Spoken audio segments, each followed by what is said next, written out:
दोस्तों जियो financial service की बात करें तो स्टॉक के अंदर आज गिरावट देखने को मिल रही है और इस गिरावट के पीछे वजह है क्वार्टर वन का रिजल्ट।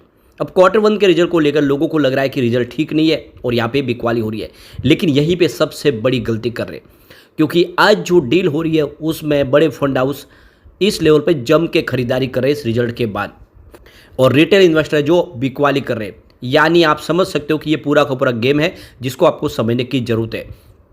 तो अच्छे से इस रिजल्ट को हम डिस्कस करेंगे, इसके अंदर क्या नेगेटिव और पॉजिटिव बातें उसको समझेंगे, साथ में मैनेजमेंट ने जो बड़े बयान दिए उसको समझने की कोशिश करेंगे। कंपनी नए बिजनेस में भी एंट्री करने जा रही है और ऐसे में क्या हमें इस गिरावट का फ़ायदा उठा के जिस तरह से बड़े फंड हाउस खरीदारी करें हमें भी कर लेनी चाहिए, जानने की कोशिश करेंगे इस वीडियो के माध्यम से।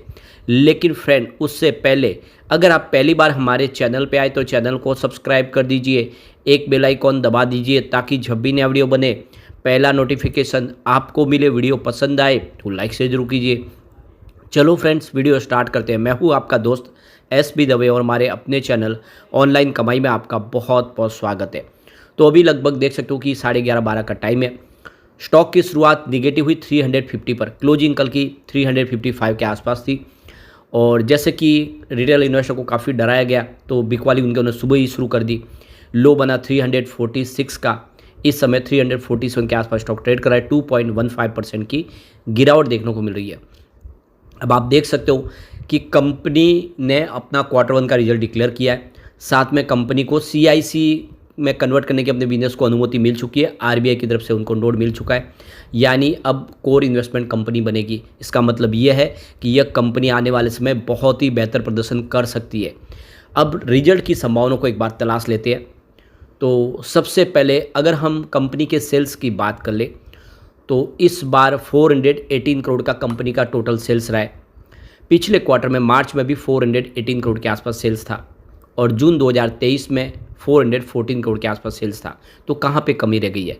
आप क्वार्टर ऑन क्वार्टर बेसिस पे देखें तो सेल्स सेम ही है, कोई गिरावट हुई नहीं, और ईयर ऑन बेसिस पे सेल्स बढ़ा भी है। तो अभी शुरुआत हुई है बिजनेस तो बढ़ना और काफ़ी बेहतर ही रहा है। ये समझिए कि इसको ख़राब हम नहीं कह सकते।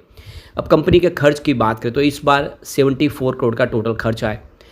पिछले क्वार्टर में 98 करोड़ के आसपास खर्च था। तो पिछले क्वार्टर के मुकाबले इस बार खर्च कंपनी का कम हुआ है, लेकिन पिछले साल सेम क्वार्टर में 38 करोड़ का खर्च था। तो उसके मुकाबले अगर देखें तो जो खर्च है वो लगभग दुगुना हुआ है यहाँ पे ईयर ऑन बेसिस पे। ऑपरेटिंग प्रॉफिट की बात कर ले तो इस बार 344 करोड़ का ऑपरेटिंग प्रॉफिट है। पिछले क्वार्टर में 320 करोड़ के आसपास ऑपरेटिंग प्रॉफिट था। तो यहाँ पे देख लो कि क्वार्टर ऑन क्वार्टर बेसिस पे कंपनी का ऑपरेटिंग प्रॉफिट बढ़ा है, लेकिन ईयर ऑन बेसिस पे अभी भी कम है। 376 करोड़ का ऑपरेटिंग प्रॉफिट था जून क्वार्टर में। तो यहाँ पे कोई बड़ा फर्क तो नहीं पड़ा है। ऑपरेटिंग प्रॉफिट ऑलरेडी बढ़ा है क्वार्टर ऑन क्वार्टर बेसिस पे, ईयर ऑन बेसिस पे कंपेयर करें तो आपको तो कमी जरूर दिखाई देगी। अब अदर इनकम की बात कर ले तो इस बार 62 करोड़ की कंपनी को अदर इनकम मिली है। पिछले क्वार्टर में ये 78 करोड़ के आसपास थी। तो ये भी आपको खास ध्यान रखना है, पिछले क्वार्टर के मुकाबले इस बार अदर इनकम भी कम है, उसके बावजूद भी जो प्रॉफिट बढ़ा है तो ये शुभ संकेत है। इसको हम कह सकते हैं कि बेहतर ही हुआ क्वार्टर ऑन क्वार्टर बेसिस पर रिजल्ट। वैसे पिछले साल सेम क्वार्टर में 67 करोड़ की अदर इनकम थी, तो अदर इनकम घटी है और इसीलिए प्रॉफिट में उसका थोड़ा सा आपको असर देखने को मिलेगा नेगेटिव। अब यहाँ पे कंपनी के प्रॉफिट बिफोर टैक्स की बात की, इस बार 400 करोड़ का कंपनी को टोटल प्रॉफिट देखने को मिला है प्रॉफिट बिफोर टैक्स में, जो पिछले क्वार्टर में 393 करोड़ के आसपास था। तो क्लियरली देख लो कि प्रॉफिट बिफोर टैक्स में क्वार्टर क्वार्टर बेस पे वृद्धि हुई है, लेकिन पिछले साल सेम क्वार्टर में ये 427 करोड़ था, उसके हिसाब से अभी कमी रह गई है। नेट प्रॉफिट देख ले तो इस बार 313 करोड़ के आसपास टोटल नेट प्रॉफिट रहा है और पिछले क्वार्टर में ये 311 करोड़ के आसपास था। तो यहाँ पे प्रॉफिट थोड़ा सा बढ़ा है, लेकिन इसमें आपको ये भी ध्यान रखना चाहिए कि अदर इनकम में पिछली बार जो अदर इनकम थी वो करीब 78 करोड़ के आसपास थी और इस बार 62 करोड़ के आसपास है। तो ये क्लियरली आप देख सकते हो 16 करोड़ की अदर इनकम इस बार कंपनी को कम मिली है। अगर ये सेम होती या जुड़ती उसमें तो ये जो प्रॉफिट का दायरा और बढ़ता हुआ दिखाई देता क्वार्टर ऑन क्वार्टर बेसिस पे, लेकिन ईयर ऑन बेसिस पे अभी भी नेट प्रॉफिट आपको कम दिखाई देगा। पिछली बार 332 करोड़ के आसपास था और ये विडंबना है कि अब जब भी रिजल्ट उसको डिस्कस किया जाता तो उसको ईयर ऑन बेसिस पे ही करते हैं और जिससे लगता है कि रिजल्ट ख़राब है, लेकिन ऐसा बिल्कुल नहीं है। रिजल्ट अच्छा है और EPS भी 0.49 रुपीज़ है जो 2 क्वार्टर से बना हुआ है। तो ऐसे में कह सकते हैं कि इस रिजल्ट के अंदर इतनी कोई कमजोरी बिल्कुल नहीं है और अब जैसे कि रिजल्ट शुरू होगा उसका असर देखने को मिलेगा। अब यहाँ पे कंपनी ने एक बड़ा ऐलान किया है रिजल्ट के साथ।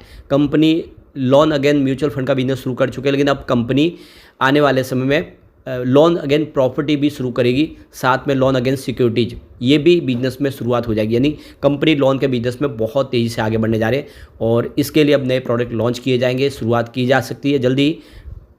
तो कंपनी की तरफ से कहा गया है कि हम अपने बहुत सारे नए प्रोडक्ट लॉन्च करेंगे आने वाले समय में। कंपनी आप देखो कि एनबीएफसी से अब सीआईसी की तरफ जाती हुई दिखाई दे रही है और ऐसे में हम अपने जो बिजनेस को एक नई ऊंचाई पे लेके जाएंगे, यह कहना है एमडी और सीईओ हितेश कुमार सेठिया का। यानी उन्होंने एक जो बड़ा बयान दिया है कि कंपनी यहाँ पे रुकने वाली नहीं है बल्कि और नए प्रोडक्ट लॉन्च करेगी।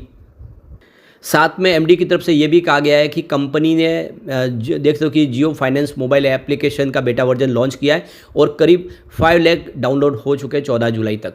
यानी एक तरह से ये माइलस्टोन अचीवमेंट है। और हमारी जो करंट अकाउंट कस्टमर नंबर है वो इस समय 1 मिलियन के आसपास पहुंच चुके हैं। हमें ब्लैक रॉक जैसे एक भरोसेमंद पार्टनर मिले जिसके माध्यम से हम आने वाले समय बहुत तेज़ी से अपने बिजनेस को आगे बढ़ाएंगे। तो कुल मिला के देख सकते हो कि यहाँ पे बहुत सारी संभावना दिख रही है जो क्लियरली दिखा रही है कि आने वाले समय जियो फाइनेंशियल में अच्छी तेज़ी देखने को मिलेगी। इसके अलावा जो बड़ा अचीवमेंट देखें तो Jio payment bank has received regulatory approval at 16,000 business correspondents. तो ये भी एक बड़ा अचीवमेंट है इनके लिए। साथ में कंपनी ने करीब 31 इंश्योरेंस कंपनीज के साथ में बिजनेस टाइप किया, इंश्योरेंस के प्रोडक्ट लॉन्च करेगी। इसके अलावा देख सको कि metro cash and carry shopkeeper insurance business भी यहाँ पे कंपनी शुरू करने की तैयारी में है। इस तरह से बहुत सारे बिजनेस जो आने वाले समय शुरू होंगे। तो ये सारी बातें साबित कर रही है कि आपको इसमें निवेश करना चाहिए, न कि यहाँ पे पैनिक होकर निकलना चाहिए। और ये आपको इसका सबूत भी देखने को मिलेगा इस बड़ी डील के माध्यम से। तो सुबह देख सकते हो कि 9:19 पर 348 की प्राइस से यहाँ पे करीब 10,11,000 शेयरों की ज़बरदस्त किसी ने खरीदारी की गिरावट का फ़ायदा उठा के फिर 9:22 पर 347 की प्राइस से 2,34,000 शेयरों की एक बिकवाली हुई। तो उसी समय 9:22 पर 348 की प्राइस से 2,62,000 शेयरों की फिर से खरीदारी हुई। उसके बाद 9:25 पर 349 की प्राइस से 5,78,000 शेयरों की एक ज़बरदस्त खरीदारी और हुई। तो उसके बाद 9:59 पर 348 की प्राइस से 4,53,000 शेयरों की एक खरीदारी और हुई। और उसके बाद 10:04 पर 348 की प्राइस से 4,62,000 शेयरों की एक खरीदारी और हुई। तो ये जो सुबह सुबह जो खरीदारी हुई है, जो बड़ी डील हुई है, वो इशारा कर रही है कि रिटेल इन्वेस्टर को पैनिक करके उनका जो शेयर है वो खरीदे जा रहे हैं बिल्कुल। क्योंकि यहाँ पे डील तो बिल्कुल सारी की सारी खरीदारी के एक ही यहाँ पे आपको बिकवाली दिखाई देगी सुबह सुबह। उसके बाद सारी की सारी डील बड़े फंड हाउस की खरीदारी की है। यानी एक तरफ तो भ्रमित किया जा रहा है रिटेल इन्वेस्टर को कि ये स्टॉक में कुछ नहीं है, बाकी दूसरी तरफ बड़े फंड हाउस जम के खरीदारी कर रहे हैं। तो इस ट्रैप में आपको नहीं फंसना चाहिए और काफ़ी बेहतर प्रदर्शन आगे कर सकते हैं ये कंपनी। अभी शुरुआत हुई है तो इस रिजल्ट को आपको अप्रिशिएट करना चाहिए और आने वाले समय लॉन्ग टर्म का निवेश करना चाहिए। ये आने वाले समय आपको ज़बरदस्त रिटर्न दे सकता है और यही इस डील के माध्यम से समझ में आ रहा है। लेकिन फ्रेंड, कोई भी इन्वेस्टमेंट करने से पहले अपने फाइनेंशियल एडवाइजर से बड़े ले ले या अपना खुद का रिसर्च करें, क्योंकि मैंने वीडियो आपके एजुकेशनल पर्पज़ के लिए ही बनाया। वीडियो पसंद आए तो लाइक से जरूर कीजिए और चैनल को सब्सक्राइब कर दीजिए। Thank you friends.